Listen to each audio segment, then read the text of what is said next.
Okay.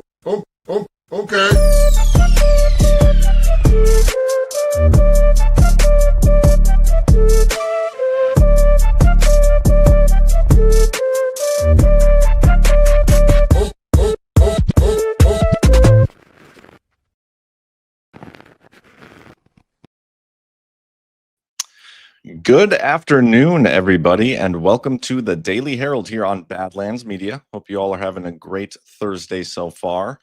Got a pretty good show planned for you, I think. We're going to have an update from Ash and then go through a bunch of news and stuff that's going on. I do want to say one thing about the raid situation last night. So if you guys watched the Power Hour, Zach accidentally raided ourselves from the Power. It was this weird loop thing, but I want to show you guys a little trick. Let me share my screen. So this is Rumble. Here you go. If you go to the top right corner, like where your little icon is, click on that and go down to account options. You know what? I'm going to stop my share real quick just so I don't show you guys all my address and everything. Okay. In that section, let me pull it back up. At the bottom is preferences. And if you click this little button right here, automatically join raids, you click it off, then you won't have to automatically join raids anymore. And then you just click update at the bottom. Then it shouldn't affect you moving forward. So just wanted to throw that little piece of information out there for everybody. We're going to do a quick couple ads and then I'll play the recording of Ash. I recorded it about like 15 minutes ago when she had a little break. But first, for the sponsors of today's show, first up, we got Conscious Strength. Big Pharma is officially on notice. People drinking methylene blue and stuff like that. Yeah, methylene blue, which was a fabric dye. Yeah. Yeah, it was a textile dye. And now they find it has profound effects on your mitochondria. Yep. Yeah. This stuff works, man. Do you know about methylene blue? Originally synthesized over 100 years ago, we are just finding out about its benefit as a supplement with its ability to help oxygenate the blood and amplify our mitochondria. People all around the world are using methylene blue to accelerate their brain power and support their energy levels. Conscious Strength. Methylene blue is pure USP grade, aqueous solution. Click the link to learn more and shop Conscious Strength now. You guys are saying that Badlands Daily was all jacked up this morning? Yes, guys, I am live today.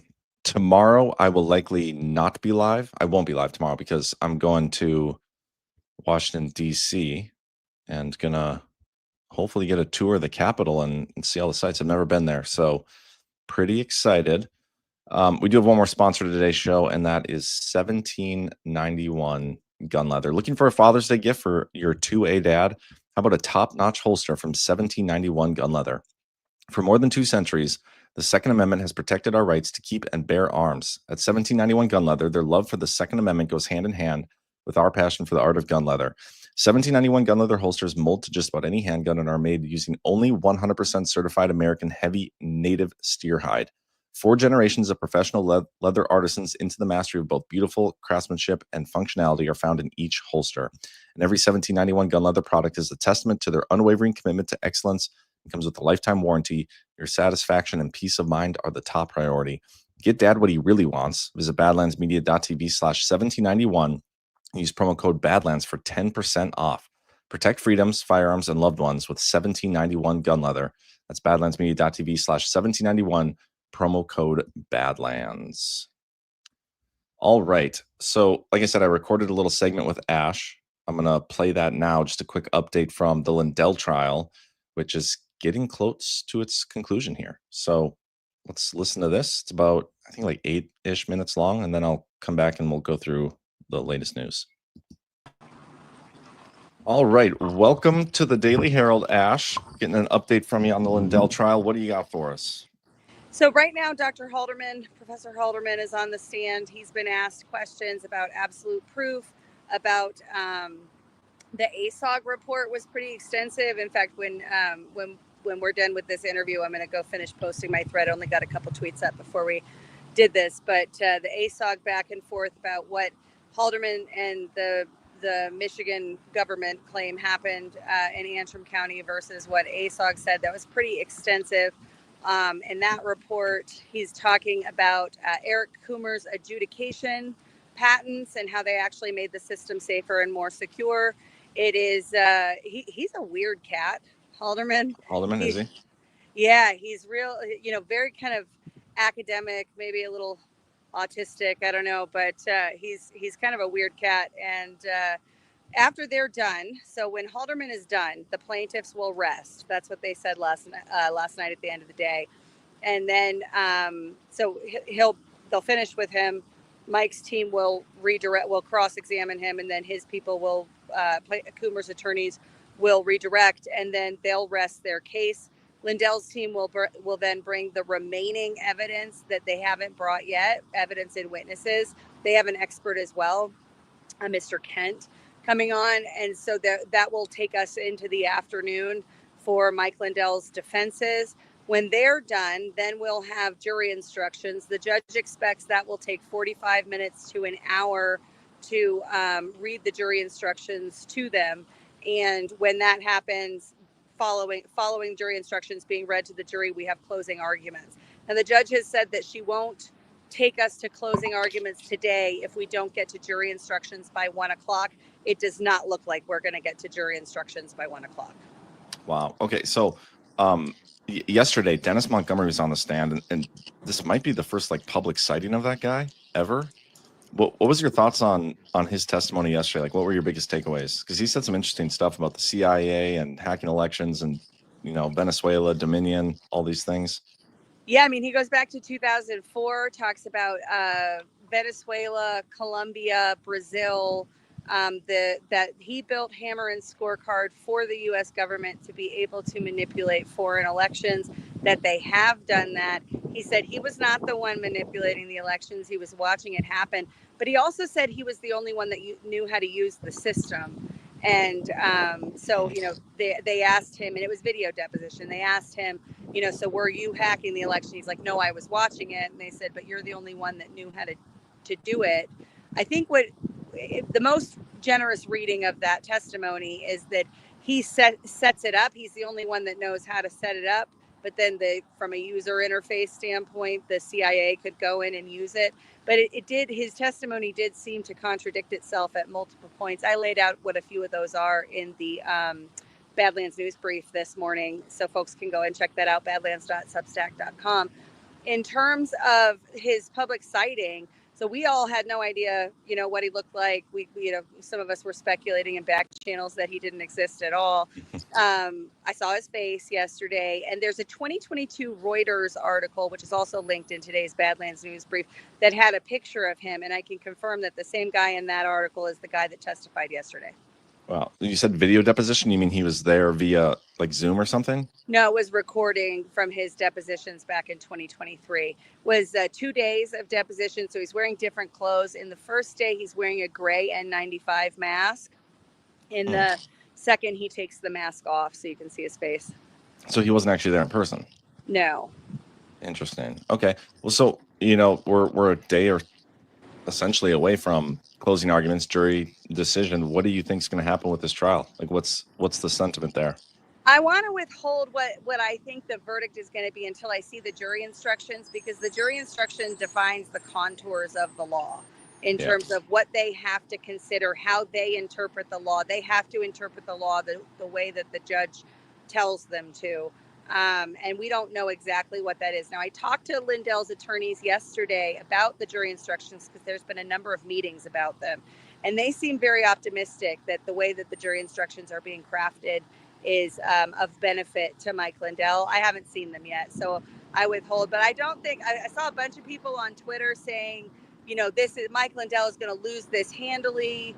It's, I don't see that. We're talking about defamation. I don't even believe that half these statements are truly defamatory. He's an evil man. I think that's an opinion. I don't think that that's a defamatory statement that you can prosecute in a court of law. But the court has determined that these are defamatory statements per se, meaning by themselves they're defamatory. However, according to Mike Lindell's attorneys, the Supreme Court has determined that if you're going to have defamation per se, you have to have malice. And I don't know that they've gotten anywhere close to malice. Interesting. Well, you know, I don't want to take up too much of your time here. What is your biggest takeaway? Like, what's one of the things that stuck out for you the most from this trial? Oh gosh, there's so many. You know, it's we lived this, right? Those of us that have been election deniers the whole time, we lived this, and seeing it laid out, you know, in this forum, in the forum of a court of law. I haven't seen this extensive examination of electronic voting machines and anywhere in a court of law. You know, Brian and I have covered a ton of cases. The plaintiffs have brought in most of that evidence to confirm that they, you know, that safest and most secure, et cetera, et cetera. But when they're doing things like describing what happened in Antrim County, when they're talking about the adjudication process and talking about Williamson, Tennessee, Michelle Long Spears in DeKalb County, Georgia, it's really, you know, it raises doubts. And it's not election deniers raising doubts. It's the erroneous code issues, or it was human error and misconfigured ballots. One thing that made me sort of ragey was that Dr. Haldeman repeated the lie that the Maricopa County audit found that Biden got 99 more votes. That was a media narrative that was leaked before the report even came out. And it doesn't look at legitimate votes at all. It's literally a count of numbers of pieces of paper, not not actual real lawful American votes, as Chris would say. That is so weird. So your stance on elections has not been altered? No, and I told Brian last night, I would think if I was on the jury, normie juror, right? No, you know, real understanding of how our election systems work, all those kinds of things. If I was a normie juror, I would probably start having doubts about our elections. Really? Yeah. Interesting. Well, that's good to know. Well, Ash, I appreciate you. Maybe tomorrow we'll have you back on, if not Monday for sure, to get a final update. How long do you expect the jury decision to take? Any guess? No idea. I have no idea. I think it's a good question. The court wants them to be able to deliberate on Friday so that if it's an easy decision for them, they don't have to hold over the weekend. The court seemed, when she was talking about that last night, seemed to think it's going to be an easy decision for the jury. That would again come down to the jury instructions, and we haven't seen them yet, but I'm going to try and get my hands on them. Awesome. Sounds good, Ash. Good luck. Great job. You're killing it. Make sure you guys are following Ash on Twitter at Ash in America, right? Yep. Ash Awesome. with an E. Ash with an E. Great. Thanks so much, Ash. We'll catch up later. Bye. All right. So yeah, make sure you guys are following her on Twitter. Her threads have been super interesting. I have like probably 50 screenshots from some of her stuff that I want to go through with her once the trial concludes. But anyway, if you guys are having any issues with me, like, am I coming through all right in terms of audio and everything? It's telling me that my connection isn't great, but it doesn't. I have no idea. If it's not, just let me know in the chat. I'm just going to start plugging away. No update to the Doge website. Not surprising. Rarely ever is updates to the Doge website. There's also no updates to the White House website, so no new orders or anything. I believe I saw that Trump might be signing some orders today or tomorrow, and I think if I remember correctly, they're going to be regarding California, but we'll see what happens. But this is new. We got the trumpcard.gov. This is the immigration card that the Trump administration has been touting. $5 million. It's kind of targeted towards wealthy people.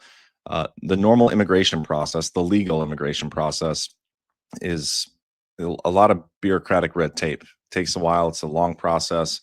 This is kind of a way for the wealthier individuals from other countries to essentially buy American citizenship as long as they commit to like $5 million worth of investments. And sometimes it might even be just $5 million cash. And if you just Google or whatever browser you use and search the Trump card, there's some interesting articles about it. You know, the left-wing outlets are framing it as, you know, nobody's gonna be interested in this. These never work. There's other places in the world that try a investment approach to immigration like this, where you can just buy citizenship, and it never works. They've all failed. All these programs have been shuttered and whatever. And then there's the right-wing ones that, like, a bunch of people are super interested in this program. So they're taking applications essentially on the website. You put your first name in, where you're from, and who you're going to be buying it for, put in your email, and they're taking, names for who's going to be interested in purchasing this. So I'm curious to see how many people actually, sign up for this. Because 5 million, what's $5 million times what? 10,000? Is that 50 trillion? No, that can't be right. Gosh, my math is so bad. Let's do 50 trillion divided by 5 million.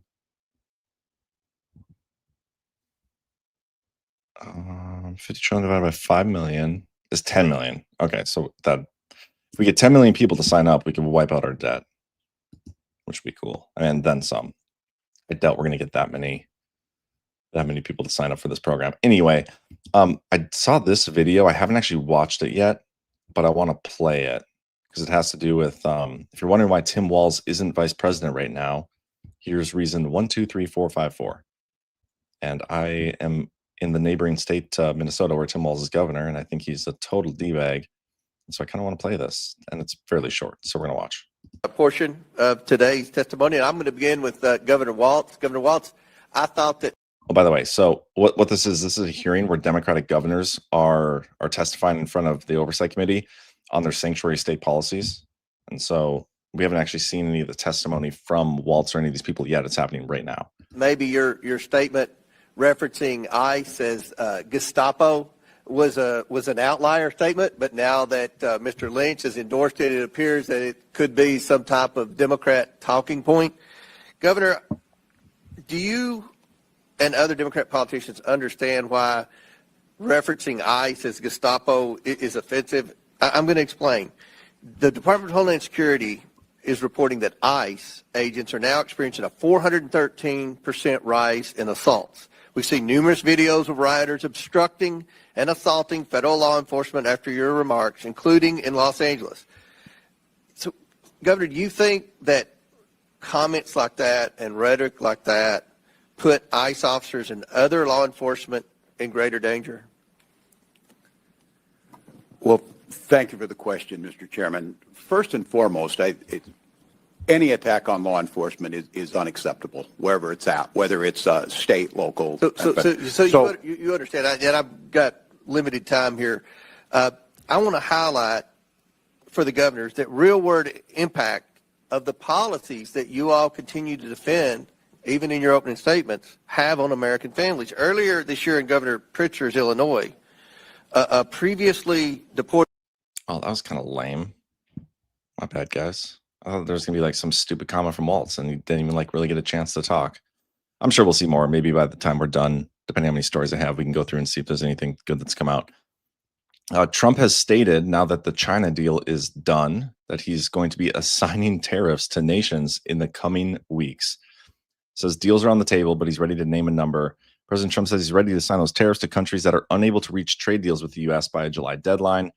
I was kind of expecting this, a lot of the trade deals to be actually going through once the China deal is done, and we'd kind of get a clear picture of where the rest of the global economy would be headed. He said his team is negotiating with a number of countries, but at some point he will send out a letter saying, this is the deal. You can take it or you can leave it. You don't have to use it. You don't have to shop in the United States, Mr. Trump said, describing the message to trading partners. So at a certain point, we'll do that. We're not quite ready. We're dealing with quite a few countries, and they all want to make a deal with us, every one of them. He outlined his thinking late Wednesday during a visit to the JFK Center for the Performing Arts in Washington, D.C. Yeah, they did like a red carpet little event at the JFK. I think they were watching, what's the Miserables or whatever. Probably butchered that. And I'll see, I might have some clips on that here later too. There was a little scary, I guess, but there was a Boeing crash, another one, this one in India, a 787 Dreamliner. The footage of it is kind of nuts. And all of, everybody all of a sudden is an airline expert on Twitter and giving their opinions like, oh, their flaps, were set to 0. They should have been at 5 or 15 degrees, or they didn't use the runway enough or whatever. I'm sure we'll figure out eventually what happened here. But yeah, I'll play this quick little video of the crash taking off, and it just it takes off and then it just kind of goes down. It looks like it doesn't look like it used the whole runway.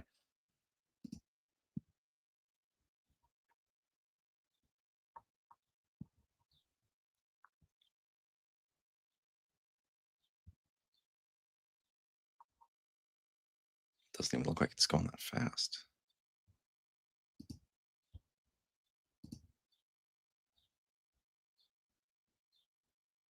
Definitely didn't use the right way.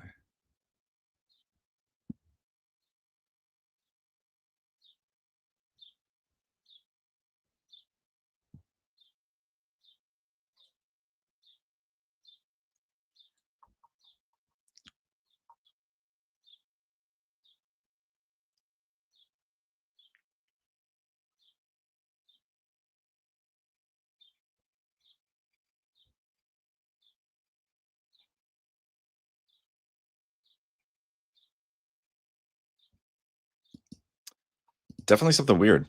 Like it didn't look like it was going all that fast. I mean, I know it's not the best video in terms of quality, but I wonder if Cam is in the chat or is around and can give some insight as to what happened.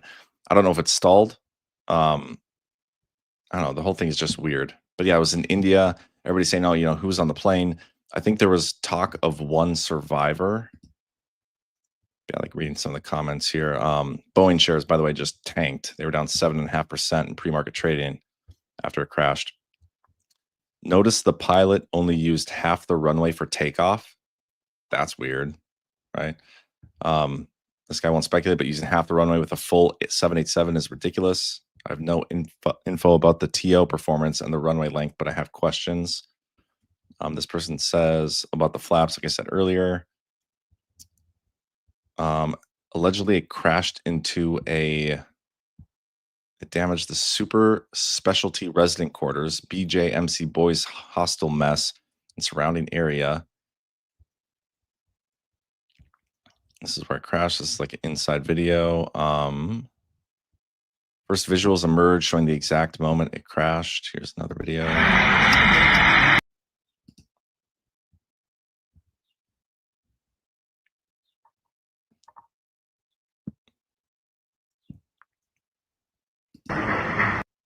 Yeah, crazy stuff. I thought there was one more because I heard there was one survivor, and I want to see if there's a video of that. Which would be nuts to be like the one survivor walking away from a crash like that. But yeah, prayers to the people involved, if it's real, which does appear to be real. Scary stuff. Let's go to here. Okay, so this is a really... I'm going to move this story. I want to talk about this a little bit later. Because I do want to talk about the vote yesterday they took on, you know, there's a lot of misinformation. No, I'm just going to save it. We'll get there in a minute.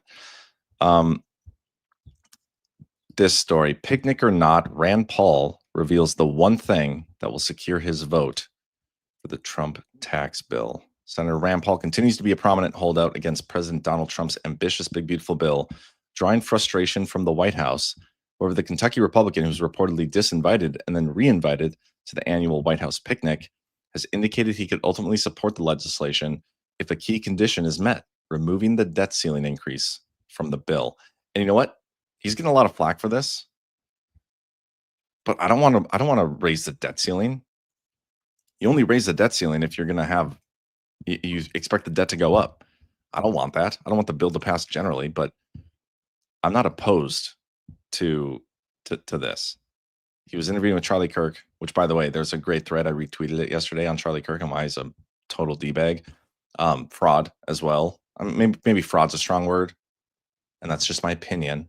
You know, I don't want him to Coomer me and sue me, but I would just encourage you to go check it out. I retweeted it this morning or yesterday, and it was about, it came out by that Trumpster guy. Anyway, he says, Paul voiced concerns over federal government's reliance on omnibus spending bills or continuing resolutions, calling them a terrible way to run the government. I agree with that. He also criticized GOP leadership in the House and Senate. I criticize them too. I'm not a fan. It's going to be an omnibus or continuing resolution. It'll all be bills crammed together. It's a terrible way to run the government. But then we would ask them at that point, all right, you promised us you were going to do better. And once again, this isn't an accusation against the president, Paul told Kirk. This is an accusation against GOP leadership on both sides. I'm saying I don't believe them or trust them. So in 3 months, we'd get another bite at the apple and we'd say, all right, what have we done? And they would say, oh, we're going to do it next time. And that's what they say. Right now, from Speaker Johnson, we hear he's going to be conservative after the 2026 elections. The Senate has made it not just $4 trillion in borrowing, They want to do $5 trillion in borrowing, and they've explicitly told us it's to get through the 2026 elections without talking about the debt. It's insanity. Anyway, okay, there's this video. I'm gonna put that one at the end. I'm gonna get to a couple stories. And you know what? Actually, hold on. Let me just do this now. Oh, I just got to reorganize a couple things. I overslept a little bit last night's show, went pretty late, and so I didn't get a chance to fully organize my thoughts here. But I want to get into the vote that happened yesterday because everybody was like freaking out online about this package that got advanced. Okay, the bill yesterday was like, oh, they voted on the $9 billion rescissions in the House, like the Doge cuts. And Thomas Massie was the only person to vote no on this. But it wasn't the actual Doge rescissions. This wasn't the Doge cut vote. This was the rule vote. President Trump's push to slash $9.4 billion in federal spending cleared a procedural hurdle Wednesday, setting up a full House vote later this week. And I think it's supposed to be today. The proposal, introduced by House Majority Leader Steve Scalise, targets $8.3 billion from U.S. Agency for International Development, you said, and more than $1 billion from the Corporation for Public Broadcasting, which funds NPR and PBS. The House passed the rule vote largely along party lines. I'm pretty sure Massey was the only Republican to vote no. And this would allow debate on the cuts to proceed. GOP leaders also included technical changes to Trump's sweeping tax and immigration bill to help it navigate Senate reconciliation rules, where only 51 votes are needed for passage instead of 60. The spending package, known as a rescissions package, would claw back funds Congress already allocated for the current fiscal year. House Republicans see it as the first test of their appetite for eliminating wasteful spending around Elon Musk's Department of Government Efficiency. A final vote is expected Thursday. And yet, Thomas Massie, I'm no fan, but he was getting a ton of flack for this. But he was right in what he says here. Hidden inside of a resolution, which is this first link I'll show you in a second, we will vote on today to bring rescissions to the floor, is an order to pass House Resolution 492, which is the second link. I'll show you that too. And then this 492 changes the text of the big, beautiful bill after it already passed in the House. He's like, sneaky. So I went and looked to see if what he's saying was true. And this is what they voted on yesterday. Closed. Let me shut this and I'll zoom in a little bit. Closed rule for H.R. 4 waives all points of order against consideration for the bill, provides that the bill shall be considered as read, waives all points of order against provisions in the bill, provides 1 hour of general debate, equally divided and controlled by the majority leader and minority leader of their respective designees, provides 1 motion to recommit, provides that provisions of Section 1017 of the Impoundment Control Act of 1974 shall not apply to a bill or joint resolution introduced with respect to the special message transmitted, blah, blah, blah. And this one provides that House Resolution 492 is adopted. So within this rule vote, to bring the rescissions package to the floor, they included a separate resolution to be adopted. Okay, which is a little weird. Like we always talk about these huge 1,000-page bills that we come forth. Like, why aren't we doing single item votes, single item bills? Well, here's another example, just on a much smaller scale, where they included a bunch of things in this vote, and they basically advertised this vote as the Doge cuts, but they didn't talk about any of this stuff. Thomas Massie is the only one that was talking about it. And if you look at what this HR 492 is, it's a bunch of changes to HR 1, which is the big, beautiful bill. Now, I went through and looked at every one of these things. Where'd it go? Why isn't it? Oh no, what happened? Hold on, I need to find. Let me see if I can find where I put my actually it's my downloads. That's where it's at. Hold on.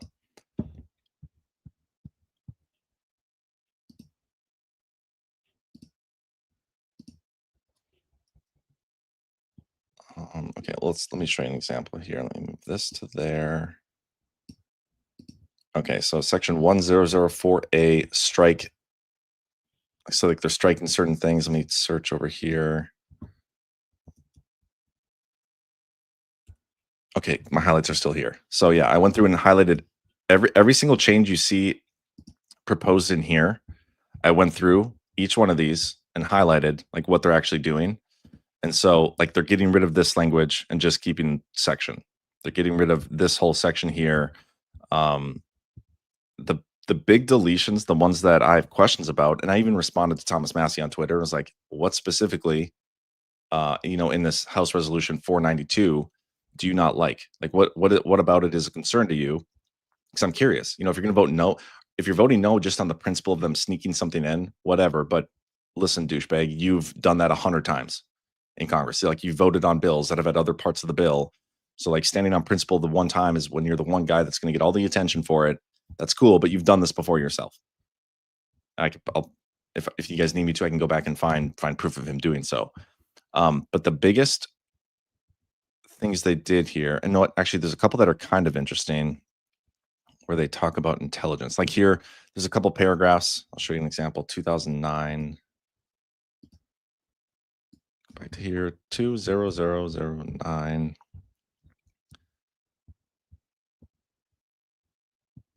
Way down. Oh, did it not include it? Okay, so some of my highlights saved and some didn't. Oh, whoops, 2005, not 9.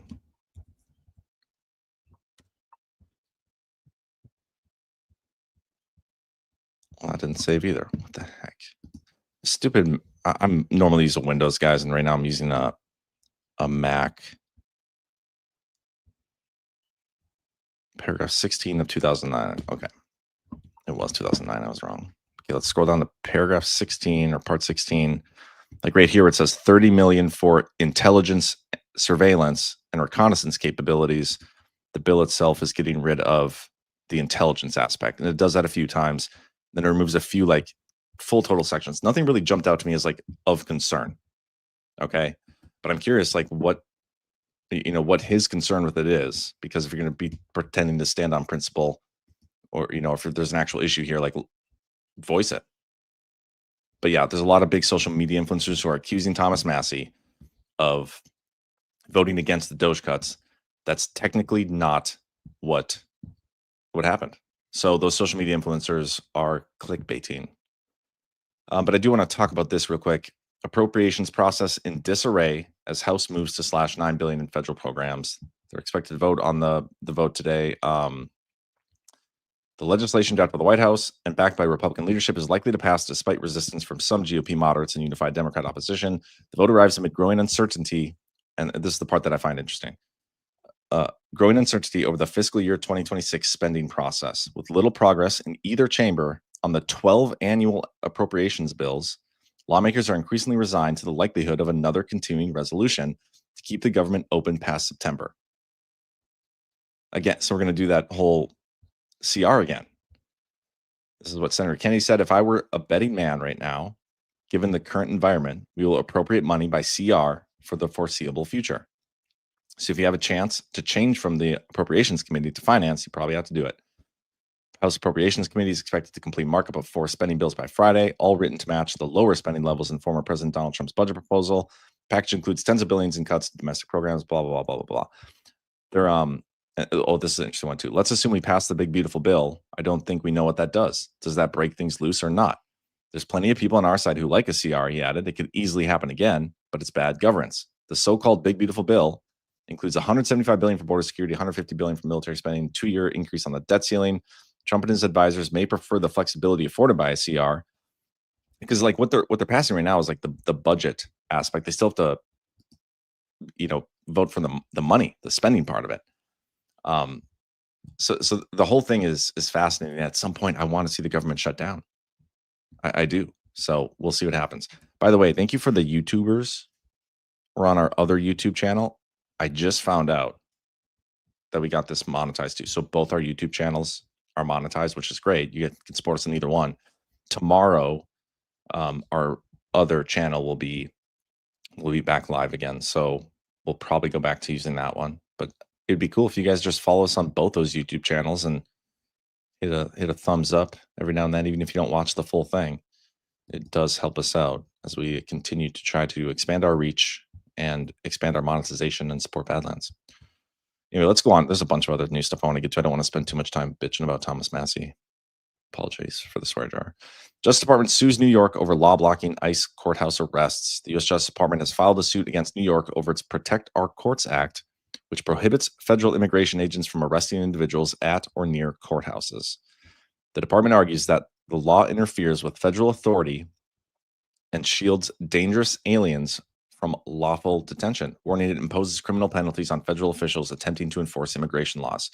Attorney General Pam Bondi accused New York of mimicking California's sanctuary state tactics to obstruct federal enforcement, calling the lawsuit part of the DOJ's broader effort to dismantle sanctuary policies nationwide. This latest lawsuit in a series of sanctuary city litigation underscores the Department of Justice's commitment to keeping Americans safe and aggressively enforcing the law. This reminds me of that Wisconsin judge who interfered with the arrest of that one immigrant, and she ended up getting arrested. But New York is trying to make this law where they can't do arrests at courthouses, and I can't imagine the Supreme Court is going to stand. Powski2122 in the chat says, "Why do only 2% hit the like button on shows they regularly watch?" I believe it's because many of the people watching are watching on like their TV and stuff. But yeah, it'd be greatly appreciated if you guys, even if you're watching on your TV, just get an account on Rumble, because one, you're supporting Rumble and you're supporting Badlands when you do that. Because if you create an account and then go and like our stuff, they're able to measure that. And I don't know if we get like credit, like we don't get commissions for it, but it counts towards this creator program pool that we're in. And so that does help. But yeah, go hit that thumbs up. It's greatly appreciated. Bierney, every time you swear, you should donate $1 to ICE. Yeah, I was keeping track of my swear jar stuff on my computer at home, which I'm not home right now, and this is a bad week for swearing. So I hope one of you guys is keeping track of the swear jar as well. I don't know what I'm at. But I will do something. Once it gets to like, I don't know, $1,000 or something, which probably happen by the end of this year, we'll do something. We'll donate to a good cause. We'll vote on what cause we want to donate it to. The DOJ demands massive election data from Colorado in expanding voter fraud probe. The DOJ has issued a sweeping demand for election records from Colorado's Secretary of State, requesting all records related to the 2024 federal elections and any remaining data from 2020, according to documents reviewed by NPR. The soon-to-be defunded, hopefully, NPR. The May 12 letter suggests a probe tied to alleged violations of federal election record-keeping laws. The request, which could encompass ballots, registration files, and even voting equipment, appears linked to an unspecified complaint about the state's election record retention practices. Colorado officials suspect the inquiry may stem from the prosecution of former Mesa County Clerk Tina Peters, who's garnered widespread support among Americans who understand that the 2020 election was stolen.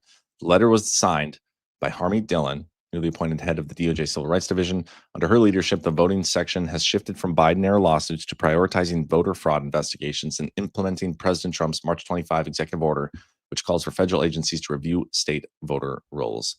So this is a good move. And obviously, Tina Peters, she used to be a Badlands host. She shouldn't be in prison. I don't think what she did, I mean, I guess semantics, like technically, she may have violated the law, but the sentence was harsh. Everybody's demanding her to be, removed from prison. And what she was doing, it was a bad law. Like she was trying to investigate the elections, and I have no problem with that. Fat chance. John says, Whiskey, every time you say swear jar, you owe her $1. Does she like trademark that or something? Free Tina Peters. Yes, she does need to be freed. And I think at some point it's going to happen. Lintu 2022. Yes, I was on Rumble TV. However, I do have an account and swung over to going back to TV over. That's great. See, that's it right there. Didn't take you much time. We appreciate that. Definitely helps. And Spetzel, yeah, I 100% agree with you. I'm just not going to say it on air. Let's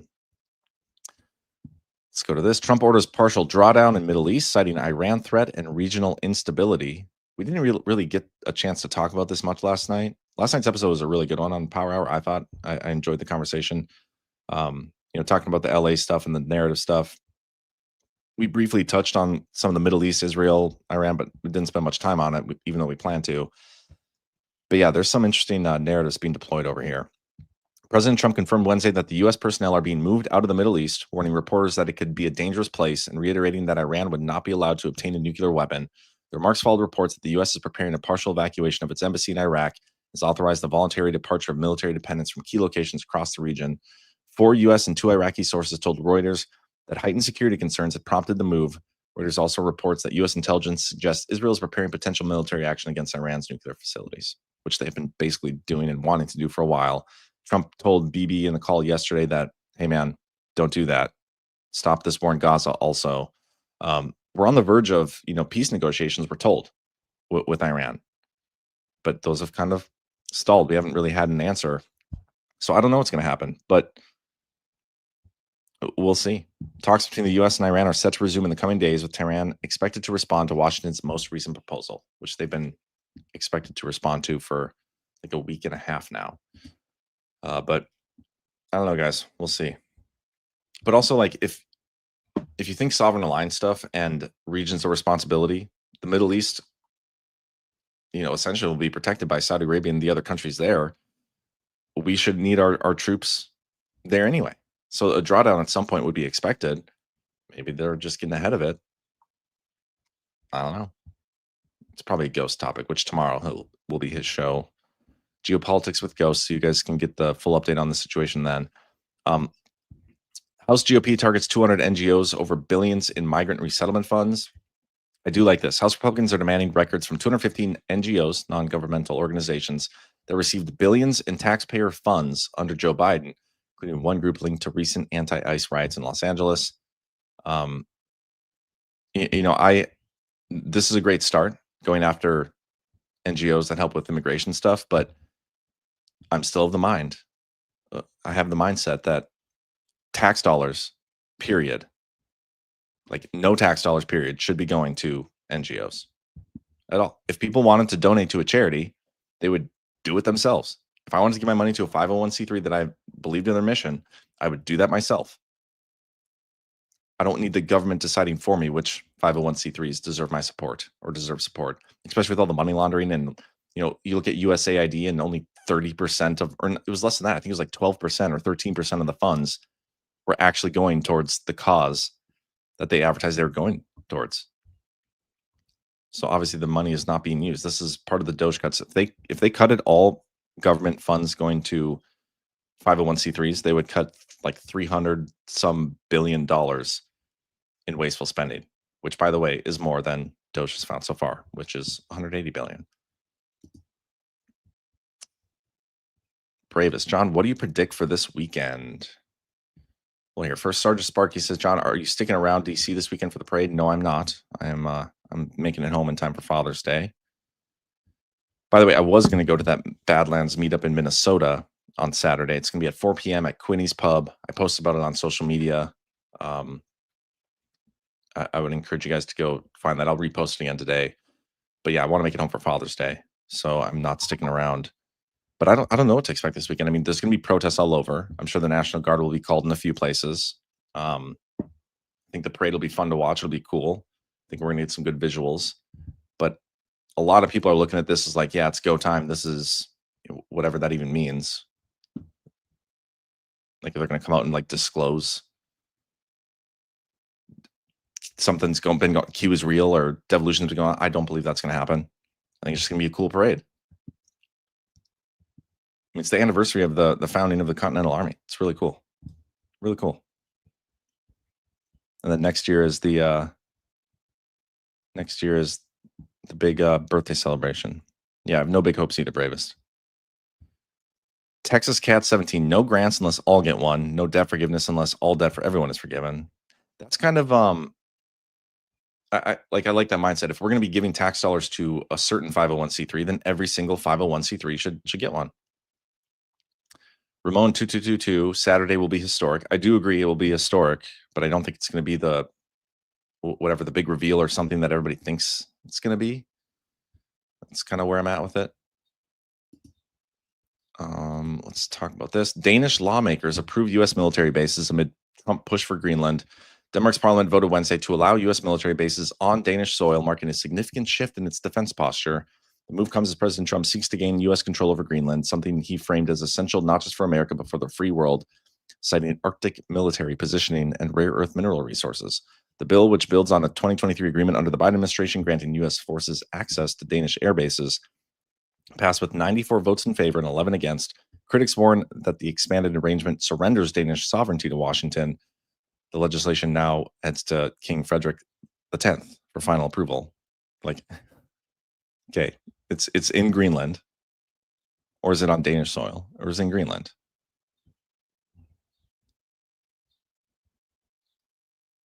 Danish air bases. See, it doesn't really specify if they're, because Greenland is controlled by Denmark or whatever. It doesn't really say if these air bases are in Denmark or Greenland.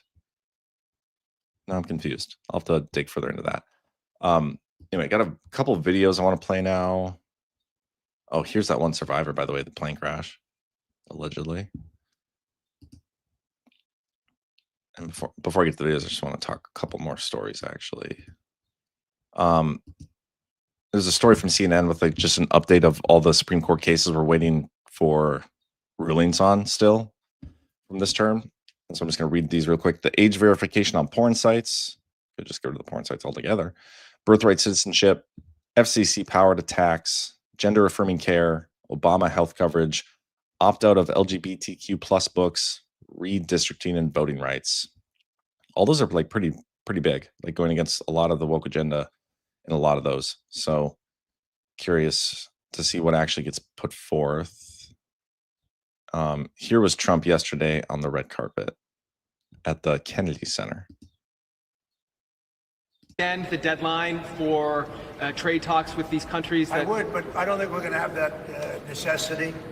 We made a great deal with China. We're very happy with it. We have everything we need, and we're going to do very well with it, and hopefully they are too.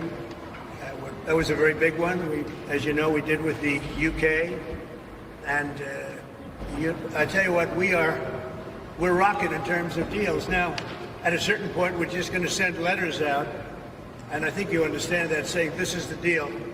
You can take it or you can leave it. You don't have to use it. You don't have to shop in the United States, as I say. So at a certain point, we'll do that. We're not quite ready. We're dealing with quite a few countries, and they all want to make a deal with us, every one of them. Who's next? Who are you expecting to get a deal with next? Well, we're dealing with Japan. We're dealing with South Korea. We're dealing with a lot of them. We're dealing with about 15 countries, but as you know, we have about 150 plus. And you can't do that. So we're going to be sending letters out in about a week and a half, 2 weeks, to countries. As I kind of covered that story earlier, but we have this. There's that guy that was filmed giving out bionic shields, face shields at the protest yesterday. He's been arrested. To describe where it just feels like something's going to happen and you're waiting for it to happen. So the bionic face shields, the guy that was giving those out has been arrested. So that's great news. I just want to see if I have any like specific news stories.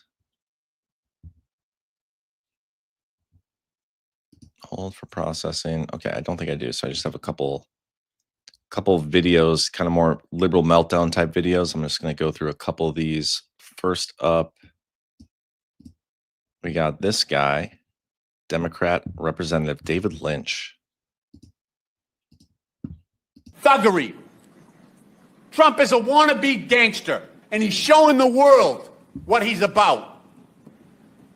And I'm proud. You know, my dad served in Second World War. He fought the Nazis in Northern Africa. He fought the Nazis on the Italian Peninsula. And I think he's looking down right now and he's happy that I'm fighting today's Nazis. He's proud of that. We all should be. Mr. Chairman, I yield back. Thuggery. Yeah, it says he's fighting Nazis like his dad did.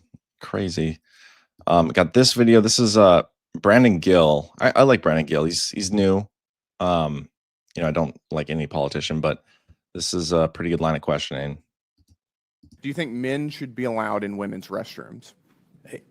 I'm not sure why this has come to this issue. You tweeted that as a protest against President Trump, everyone should use the other gender's bathroom today. Have you ever used the women's restroom? Not that I can recall ever, sir. You just, no. You wanted everybody else to do it, but you didn't? Sir, I'm not sure why we're on a topic that has I'm nothing asking to do you, with you're today's hearing. advocating for men to use women's restrooms, but you didn't do it? I do not advocate that, no.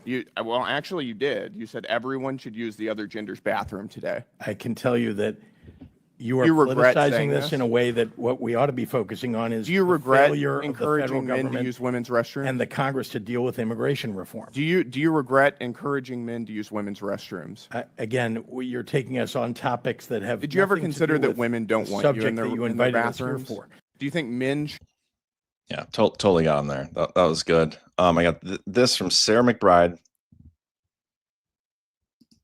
Just kind of stupidity. Process. Can you talk a little bit about that constant balancing act of knowing that by just taking up this space, you are different, but that also you are trying to just... By the way, this is the guy, Sarah McBride, who is pretending to be a woman. So she's mentally defunct. do the normal job of being a lawmaker. Well, look, there are definitely extra responsibilities and extra challenges that come with being a first, but the fact that I'm the first person like me in Congress, it reflects how lucky I am. It reflects how lucky I am to be able to live my truth and dream big dreams and do work that I'm passionate about. And the cause of my life is making sure that the supports that I've had, whether as a trans person, whether as a caregiver to my husband, that those supports are a reality for everyone. Look, life isn't always fair. There are extra responsibilities and extra challenges that folks across this country of so many different backgrounds face. But the only way we make change, the only way we open hearts and change minds is if we engage in the hard work of change making. And that means going into spaces where you're often having challenging or painful conversations. It means facing the attacks with dignity and grace to the best of your ability. That's not fair, but change making is hard and it's not always fair. And yet you've... She's retarded. There's that, and then I have this. I'm not gonna play this full video, but this lady has like a breakdown. Play like 40 seconds of it. And so I've just had it. I've had it with it constantly coming back to somehow that this is a Democratic issue. There are transgender people living in every single district here, and they identify as Republican and they identify as Democratic, and some of them don't vote at all because they can't stand that their government is being weaponized against them. So can we stop this nonsense? You want to have control over our conversations with our doctors. You want to meddle in the relationship that parents have with their child and with their doctors. And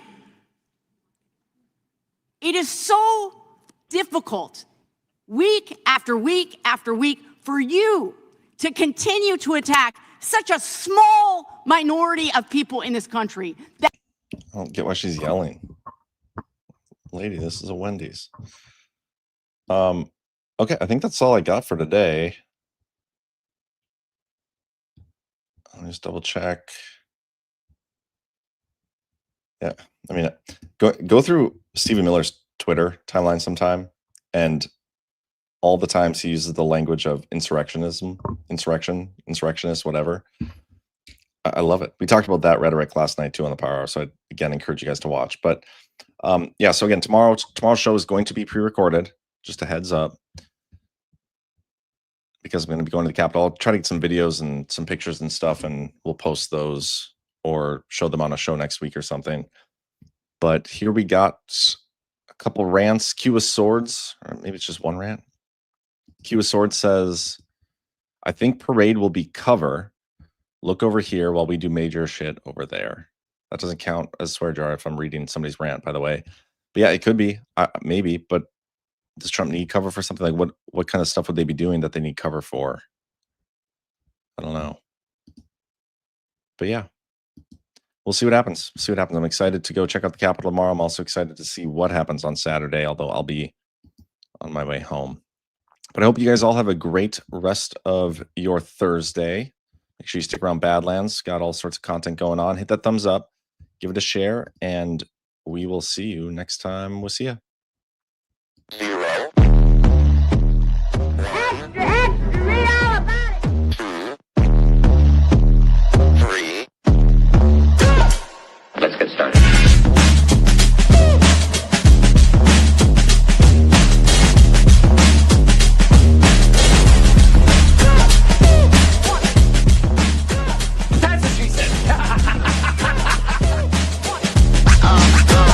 real good.